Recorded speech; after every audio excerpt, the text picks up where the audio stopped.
C'est un spectacle inhabituel en plein cœur d'Arras. La rue Gambetta, artère commerçante, est bloquée. Une grue de 18 mètres de haut comble une cavité à ciel ouvert.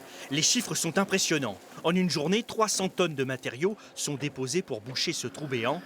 Un travail d'équilibriste.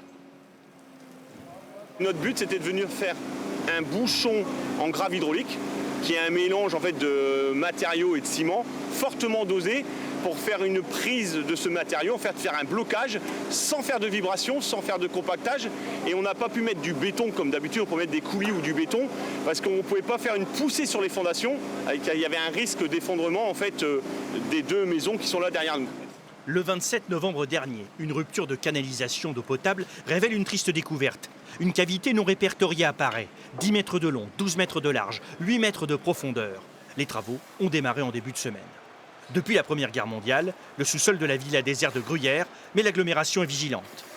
On connaît un peu la localisation, on a des repérages, puisqu'à chaque fois qu'il y a une cavité, on essaye de voir tout ce qui est autour pour vraiment combler les cavités qui sont en contact, puisque les cavités sont parfois en contact et ça va sur une vingtaine de mètres en surface. Et donc là, on essaye de combler l'ensemble.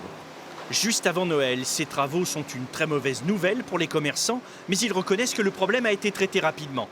Il y a un impact sur les livraisons. On est déjà en période de Noël, donc on a du retard dans les commandes. Et c'est vrai que les livreurs, parfois, ne font pas le détour, en fait, ou ne savent pas qu'il faut faire un détour pour accéder au magasin. On voit que ça travaille et tout ça, c'est rassurant. Et j'espère que